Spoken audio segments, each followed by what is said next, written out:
This presentation, evaluation of a golf prosthetic terminal device system for individuals with bilateral trans-radial hand absence, was created and is being presented by Bob Radocy.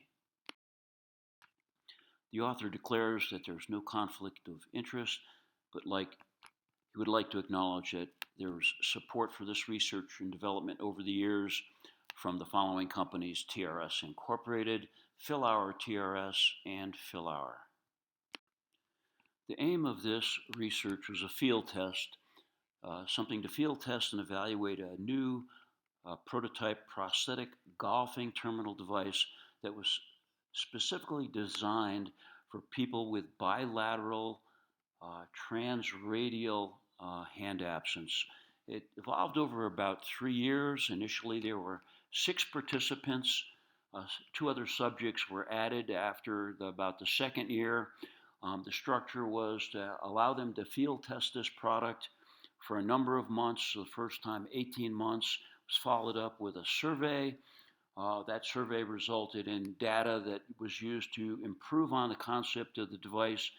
Another 18 months approximately took place, and another survey was done to evaluate the improvements and accessories that were added to the prototype itself.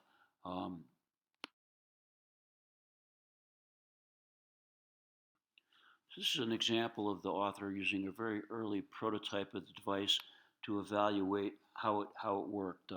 The Power Play golf prosthetic golf accessory was evolved from a device that was created from the Power Play hockey device that was modified to accept the golf club. And the concept was to create a prosthesis, a terminal device that could be used almost entirely by someone using their leading arm, in most cases, leading left arm.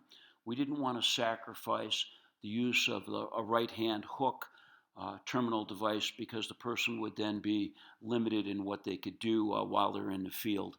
So the concept was to provide a terminal device to work on the left-hand leading arm in a golf swing and yet still be able to be assisted by a right hook terminal device.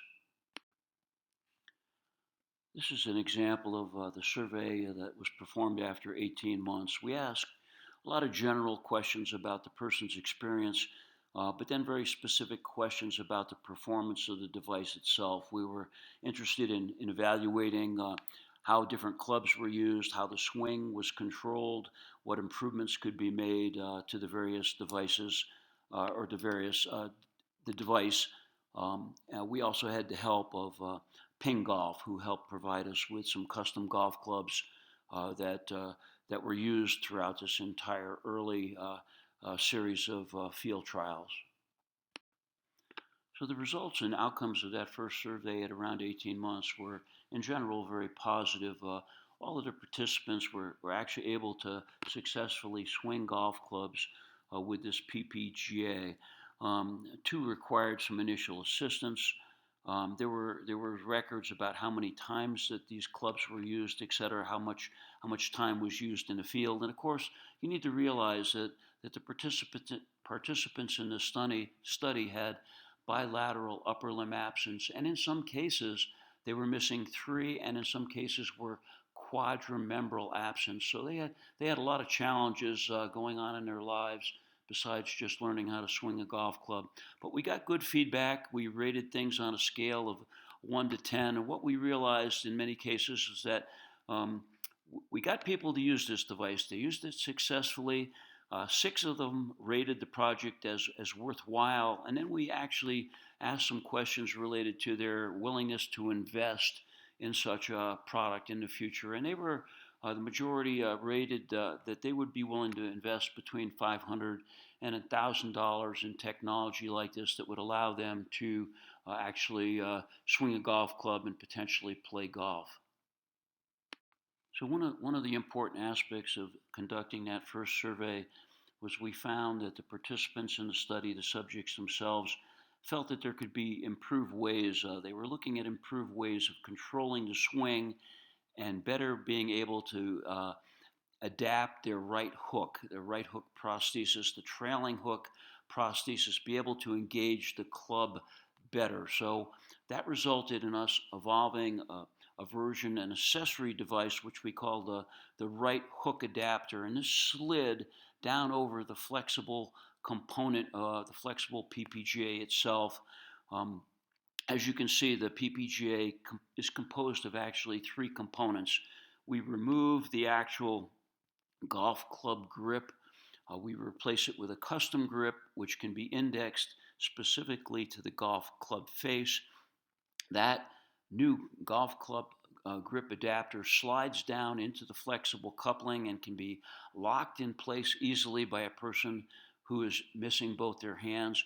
And then sliding down over the end of that is this right hook adapter. And that can be easily removed or applied to the end of the device before the club is installed. And that allows for the right hook to be engaged more securely. So the flexible component, the PPGA, is attached into the leading arm. That controls the actual club swing, and then the right hook comes in and engages into the right hook adapter to help improve control. And what we found was that it did work well. Our objective with the second survey was really to just decide or determine how that right hook adapter, whether it was really functioning the way we want, what improvements we needed to make on it. And we did make some improvements on it in that 18-month cycle and reevaluated it in the field. But we found that it certainly was helping to improve control and it was getting us in the right direction in regards to the development of this power play prosthetic golf accessory. So in conducting the second survey at around 31 months, we had fewer people actually respond because of a lot of personal conflicts and such. But we had 4 of the 8 respond, and 3 had used and tested the new right hand hook adapter, and they had used it a number of different times. And they had experimented with it in a variety of ways where they could engage just the upper part of the adapter or both the upper and lower part.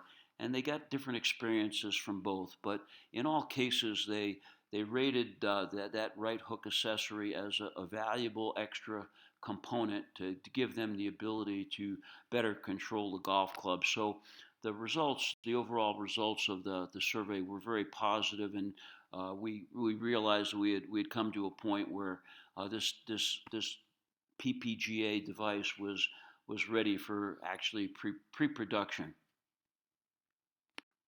So the overall conclusions of this study, which lasted almost 3 years, was that the PPGA system appeared to be able to be the first standardized prosthetic option that allowed a person with bilateral trans-radial hand absence to be able to swing a golf club effectively with control. The research limitations, of course, were that it was a small population size. We really didn't have any ability to follow up and do personal coaching, and just life restrictions and the population dynamics on this population certainly did impact the study.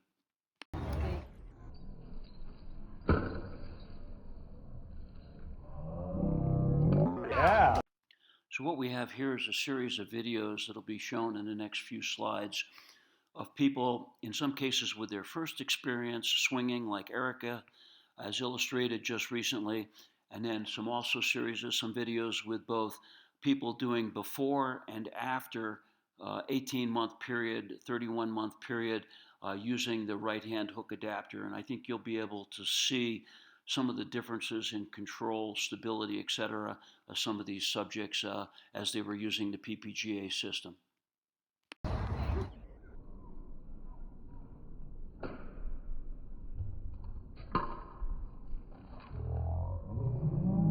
All right.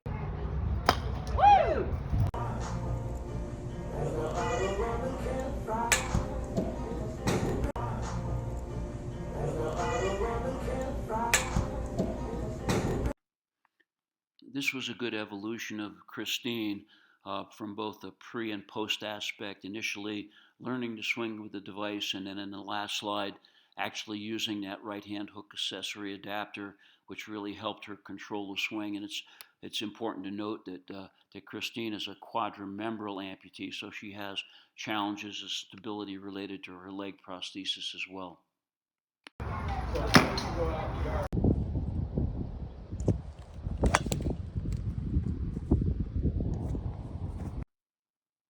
This video was a good example of these two videos were good examples of, again, pre and post use of the right hand hook adapter and some experience with swinging with the PPGA. Jason on the left with his first initial experiences, and then, of course, a later experience. And you can see the improved control that he has over the club.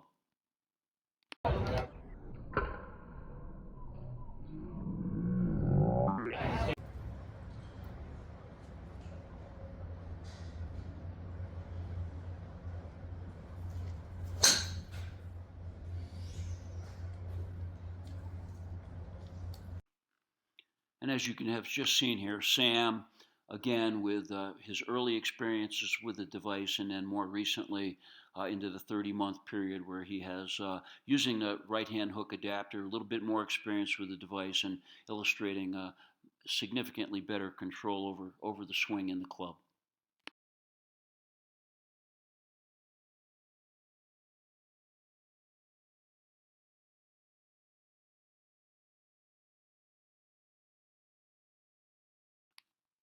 Lindsay, as you've just seen, was one of our later subjects that came into the study. She is quadrimembral, and she's been just learning to use this device. But as you can see, she's got some pretty good control over the club in her swing.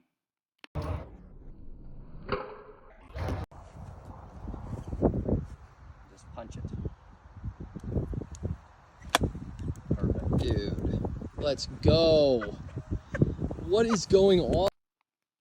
Finally, this last video sequence, Brandon before his earlier experience, the very first time he used the PPGA shown on the left side, and then more recently he's swinging an iron here, showing the kind of control he has using the device. He's used and experimented with the right hook adapter in a number of ways. It's important to note that Brandon was one of the few people that had a lot of golf experience prior to having his prostheses. He was in a high voltage electrical accident and survived, but he had played golf before, and most of the other subjects really had very little experience in golf. So you can see the control that Brandon expresses here in these videos, and he's been very pleased with the results and looks forward to playing golf in the future.